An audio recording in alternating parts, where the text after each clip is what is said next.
Hello, everybody, and welcome to this LinkedIn Live from Rainbird. I'm delighted to be joined today by Anis Jolly, who is our partner at Mobile Cloud. Anis has over 15 years technical experience. He's been hands-on within the RPA industry for at least the last 5 years, delivering many processes into production. He has multiple professional accreditations in this space. He's a mentor and trainer. He's acted as lead developer on many projects and worked with numerous clients to help them implement their RPA. A very warm welcome to you, Anis. Thank you for having me, James. So the aim of this session is to be short, sharp, and educational. We're going to be talking about human in the loop. What does it mean to the RPA community? What does it mean to us here at Rainbird and to you? How does this come to life in the field, and how is it evolving? And really, what should our expectations be, and what does a good outcome look like? So I'm going to go through a few slides in a second, but Anis, let me ask you first of all, what is human in the loop and what does it mean to people who are working with RPA? Really good question, James. And this is when a human physically collaborates with a digital worker to complete an end-to-end or partial task. And this can actually happen in a variety of ways. Let me give you, two examples. So let's say digital workers are processing data, and it realizes that there are some exceptions that need to be triggered. So one way a human can actually be mixed within the loop and a digital worker is by handling and remediating those exceptions in real time. Another example could be where an escalation workflow has been built within an automation. So if a robot needs a decision from, let's say, a particular business rule, an example here is a credit card limit needs to be increased and a senior person only has the authority to do it. Then a robot can make a decision on whether the person submitting that request actually has the authorization, or it needs to be sent to somebody of seniority for an approval or rejection. So that way, a digital worker is collaborating with a human in the loop. Very good. So that makes it very clear. So look, at Rainbird, we're focused on bringing human expertise and embedding that into AI and automation to deliver better outcomes, but also do so with trust and accountability. In an intelligent automation context, we can bring humans into a process dynamically, efficiently. And as you've just described, when there's missing data or something that means that an automation cannot complete without human support, often this is where there's a judgment that needs to be made that cannot be automated. And then this can, once the human's done their piece, this can allow the automation to continue. So for Rainbird, human in the loop goes beyond a unified UI on the front of RPA or necessarily bringing a human in on these very fixed linear processes. It also represents this new dynamic, this ideal relationship between human and machine, where it's possible for the technology to create a totally dynamic conversation interface that can be unique for the individual case that's being dealt with. So that might sound a little bit like a chatbot, and in a way it is, but because these tools are often being used internally within organizations, we're really more focused on the bot than we are the chat. A tool that a knowledge worker can use to enable them to be more efficient, but also ensure that they get the right answer rapidly every single time. So this probably brings me to why human in the loop has become so important. Intelligent automation is really about bringing human intelligence into AI and automation to enable the absolute perfect distribution of work between human and machine, and for that to be more nuanced and actually to liberate the service overall to be more human, not less human. So adding a human in the loop in your intelligent automation solution really enables you to do these three things. You can overcome the brittleness in your linear RPA. People want autonomous processes, but autonomous processes can be brittle. Technologies like Rainbird, which is a non-linear rules engine, is able to make its own efficient path through some defined logic and bring in a human where appropriate and required, and this makes for a more robust process.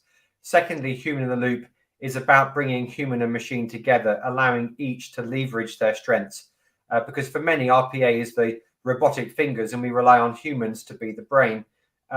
Rainbird enables you to create a digital brain, but also to bring a human in as and when required. And this means when the world is imperfect, let's say because data is missing or ambiguous or unavailable, the system still works. And finally, it enables you to liberate people to make a more human service.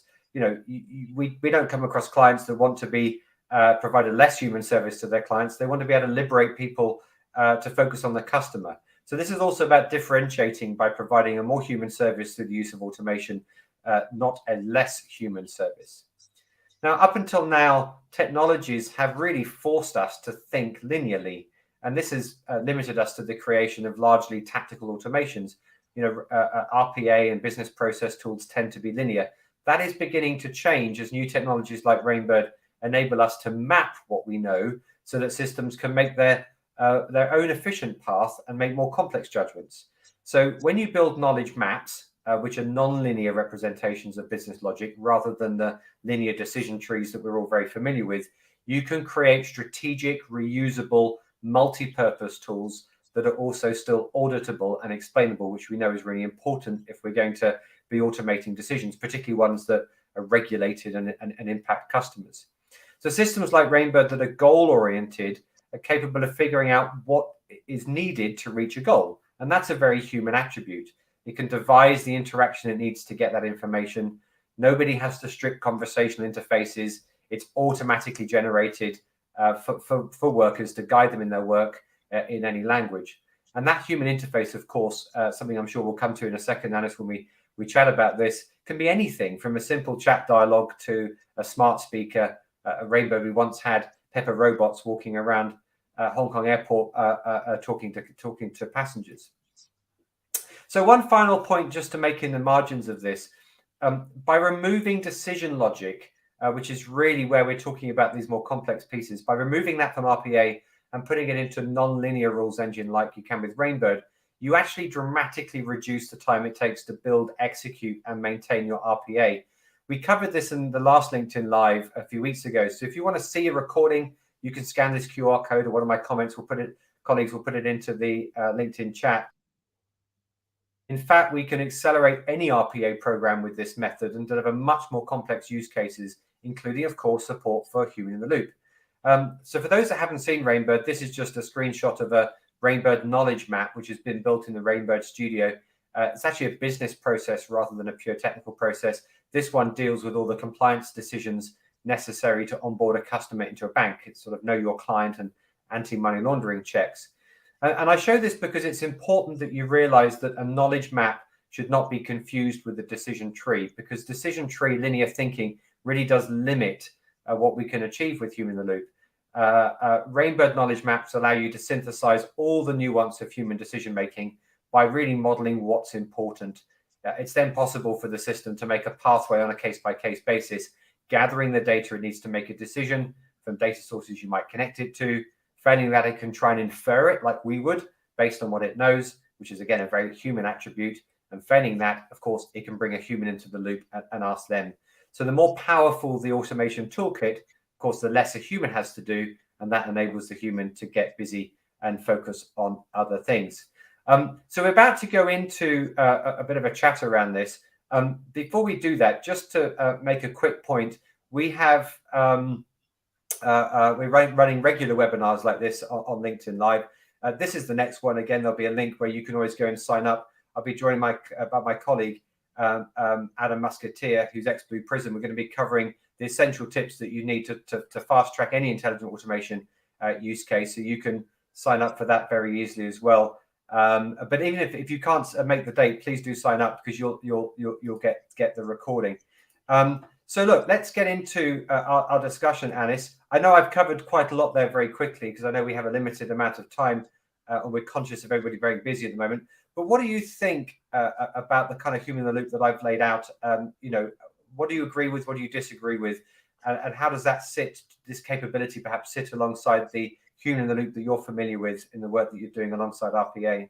Well, there's very little to disagree about, to be fair, James. Rainbird offers, a great opportunity to help with the decision making, which, RPA tools also perform those particular actions. But one of the things we've got to consider and bear in mind here is RPA tools not only interact with system-wide applications, make decisions within the process itself, perform calculations, It does a whole variety of different things, but that then, in a linear fashion takes time, because interaction with applications takes time. Not too long, but a couple of seconds here and there, but that's what makes the massive difference. Rainbird, as you quoted it to be a digital brain, is exactly what it is. It functions in the same manner as what, well, I wouldn't say exactly as a human brain, but in the same manner as that, as we've said. But it increases the response times significantly, and it doesn't have to wait for interactions to take place between systems and applications. So what you can essentially do, and combine both of these technologies to complement each other, you can let the RPA tools, the automation tools, continue with the interaction with the system-wide applications, the third-party applications, and at the same time trigger off something in parallel for decision making and calculation based decision making as well there. So that way you've got two things happening at the same time, and that increases the capability of that particular automation. It's very complementary, and it just makes things happen far quicker, and it basically makes it very agile as well. Yeah, that makes absolute sense. For everybody watching, if you have any questions for Anis and I, please do put them into the chat. Anis, can you talk us through a recent use case where human in the loop really made a difference, where it was critical? Yeah, sure. We worked with an organization quite recently where they were servicing student loans, and it's a contact center. And as we know, contact centers make use of customer agents who are expected to be very proficient in a variety of different things, as part of their role. They need to learn and be proficient in a variety of different system applications. They need to learn and understand business logic, the rules for processing customer requests to service the customer. And both of these take time to learn. Customer agents tend to be in training for approximately 1 to 6 months before they are confident enough to, get themselves out on the floor and be able to take calls by themselves. At the same time, they've got to look at meeting their hourly or daily KPI, and that's pressure added to that particular person as well, and especially within the first 6 months when they're actually sat on their own doing that particular job. And if 1 or 2 calls take longer than expected, then that's impacting quality of service, which means that the customer agent is less likely to be sympathetic or empathetic to the customer and their current situation.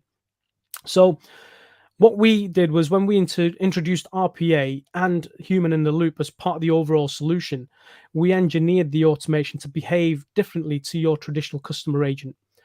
And what we designed was the digital workers were performing activities in parallel to each other, working with multiple systems at the same time. But the human in the loop element then meant that there was other parts of that particular role that were being conducted in a far swift manner than, a much better manner than what was previously being experienced. So the customer rings up the organization. An IVR system is the first point of contact for that particular customer.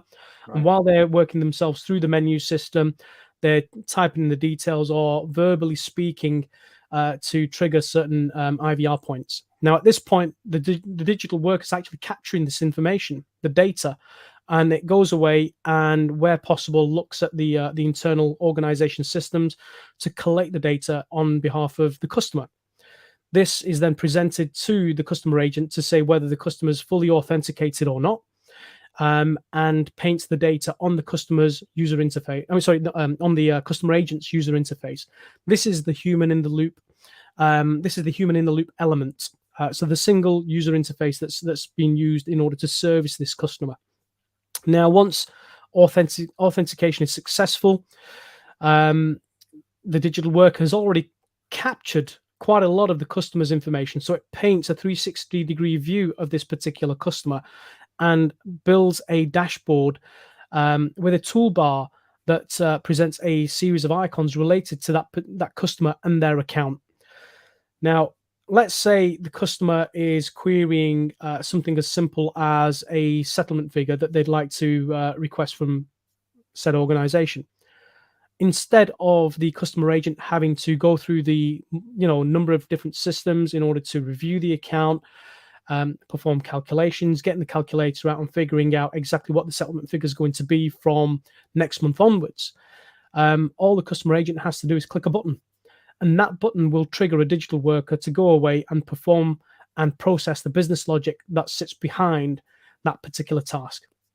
And again, that button is on the dashboard just waiting to be clicked. Or the customer may want to request a repayment freeze, which means that there's a whole host of data that the customer agent would have to review manually prior to successfully applying the repayment freeze for the customer. So that then means that now we've got a robot, processing the business logic for that, and where applicable, the robot can actually successfully apply the repayment freeze, all by a single click of a button. Or if additional review is needed, then that request is sent to the relevant person, the relevant business area, the relevant senior member of staff for them to action prior to the repayment freeze being done. All during this time where all this activity is taking place behind the scenes and the robot, the digital workers picking up the heavy lifting. The customer agent is able to put focus on the customer themselves because they are ringing in for a repayment freeze for a particular reason. This gives the customer agent the opportunity to be sympathetic and provide that personalized service that we've seen deteriorate over time. Right. Yeah. Okay, that makes sense. I mean, I think it's that's quite a complex process, isn't it? But I can visualize and see some of that. So ultimately, the ability to create this unprecedented efficiency for the worker, having the human worker having all of those other processes run in parallel by digital workers to enable them to provide that better service. It's interesting, isn't it? I start to think about some of Rainbird's capability in this space, and where we have those, what you describe, where they are sort of predetermined processes that we know people are going to request, like say requesting a settlement amount. That's a recurring request that happens in those organizations. The efficiency of that relatively low base of having to go and do all of that extra work manually, particularly where you've got disparate systems. I think what's really interesting when we think about the future of Humanintheloop and some of the things that we're doing is how you can start to build dynamic processes that you haven't preempted. So how, for example, if a customer requires something, you can set digital workers, but you can do that in a nonlinear way. So you're able to gather the data that's accessible. But if a piece of data is missing or a system is down, the system doesn't break. It enables the human to come and fill some of those gaps that are there as well. So tell me, what are the barriers to adoption? I mean, you've done a lot of these projects, and we're doing more and more. What do you think the barriers are to adopting these sorts of technologies? I guess there's a variety of reasons, and no one reason kind of stands out really. But primarily, one of the things that we do see and hear about a lot is there's very little being said about the success stories that take place within this particular market industry an industry. We do tend to hear stories off the grapevine where a particular client or organization has had a bad experience with RPA, and that stands out a mile off. I mean, how often do we look at websites like Trustpilot and we see 50 great reviews, and that one bad review kind of puts you off a little bit? That's the kind of experience. Maybe confidence in the technology because you're unaware of what the technology is actually capable of. Yeah, do you feel it's still a bit novel and unfamiliar for some people, and that they're wary of it? Yeah, definitely. And fear of cost, the implementation of the actual technology itself, and the return of investment from adopting that technology. I think it can be quite scary because you hear about the stories about RPA and Humanintheloop being introduced in organizations, but wow, this is game-changing stuff, so it must come at a cost.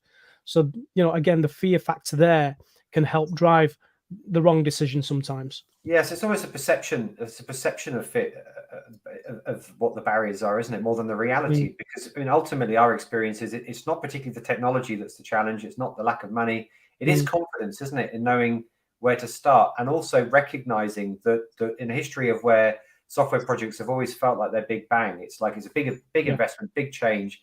But actually, the work we often do here is incremental, isn't it? Where you can start small and you can expand out from there. Yeah, definitely. And just going back to the previous example, the real use case scenario I gave you. I mean, that particular client, they had never seen anything to do with human in the loop before. It was as a result of the engagement that we had that when we introduced them to human in the loop, they saw opportunities with a different lens. And looking at the figures that the success story we got out of that, we reduced the after call wrap by 80%. 25% of the reduction was based off the authentication that was done directly through the IVR system. Average call handling time had been reduced by 47%.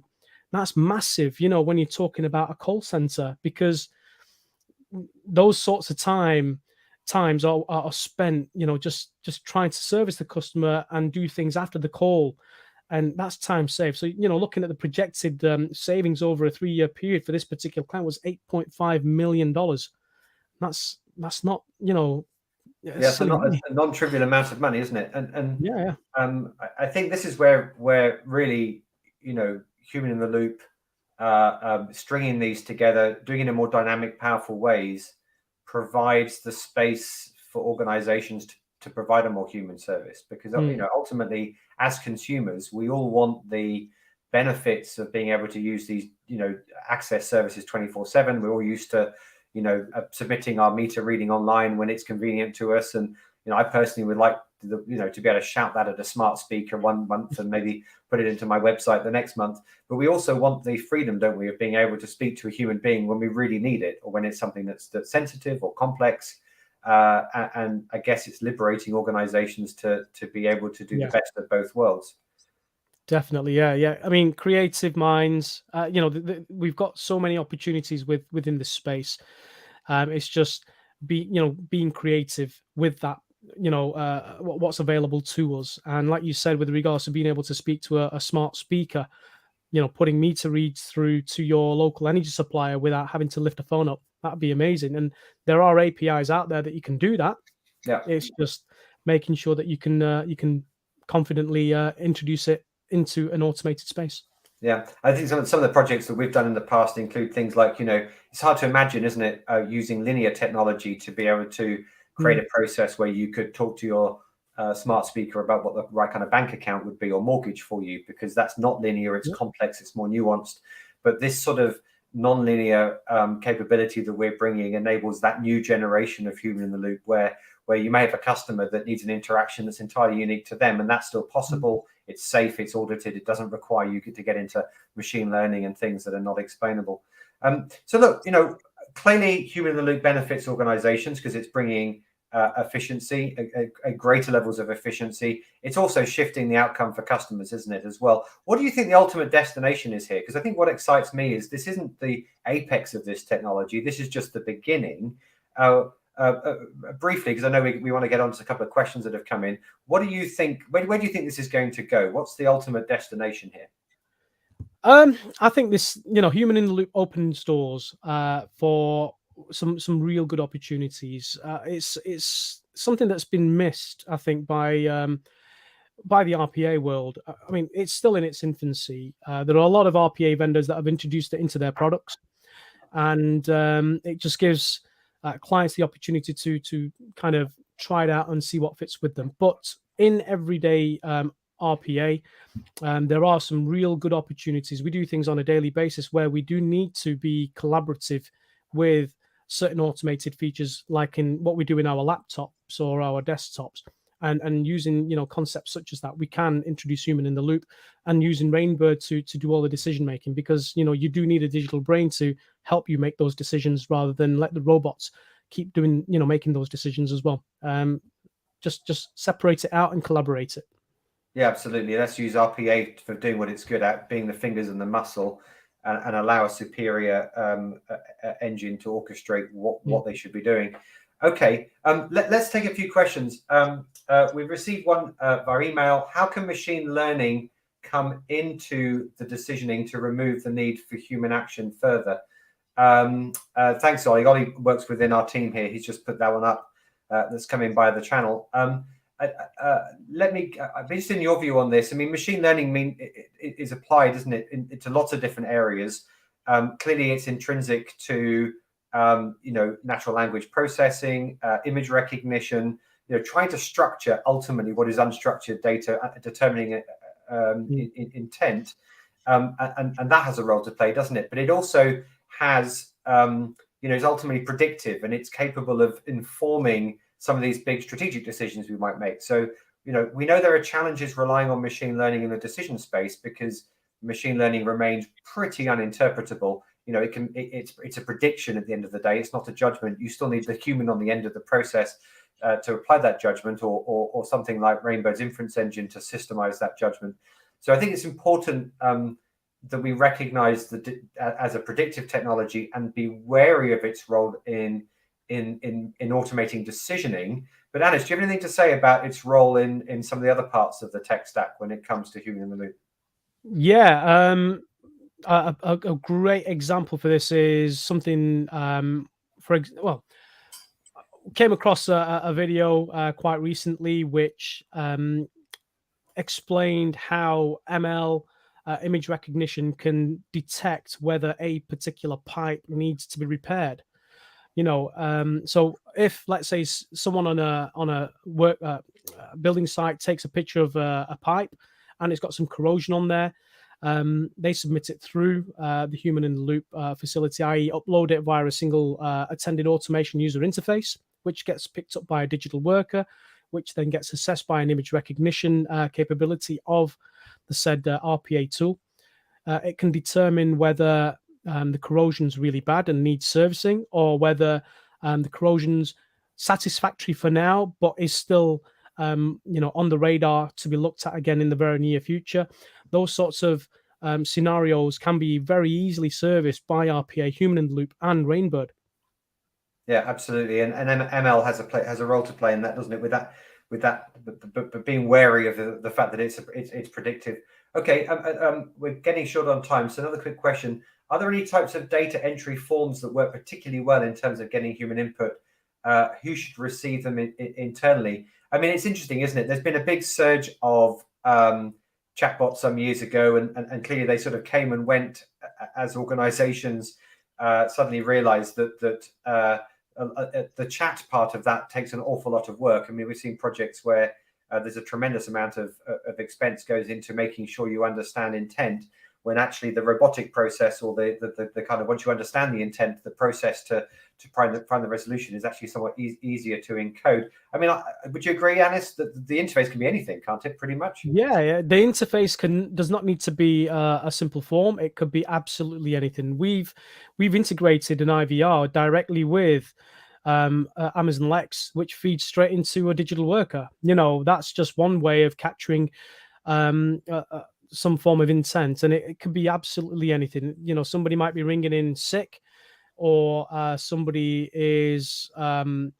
pretty unhappy, but also would like to speak to, or maybe submit a meter read, for example. Why am I being charged 2,000 extra units? So picking up on certain keywords and certain aspects of that particular intent allows robots to make that decision. But again, we've got to build the logic, and we've got to build the decision making within the corresponding tools in order to recognize that. But it can be done. Yeah, absolutely. Well, look, we're almost out on time. I just wanted to acknowledge Hugh Abbott put a message on saying, I'd like to see the process, Anis, that you were talking about, because it's obviously a little bit abstract. That's probably more than we're going to be able to do now, but I think it's good feedback, Hugh. Thank you. And I think sometimes it is easy to sort of, when you work in this space, it's quite helpful sometimes for us to visualize that. So we'll try and do that next time. In fact, maybe that's the subject for another session that we could do, where we could actually show some proper use cases where human in the loop is being bought, and bring those to life for people so that they can actually see some of those. I think that would be a good example of another demo.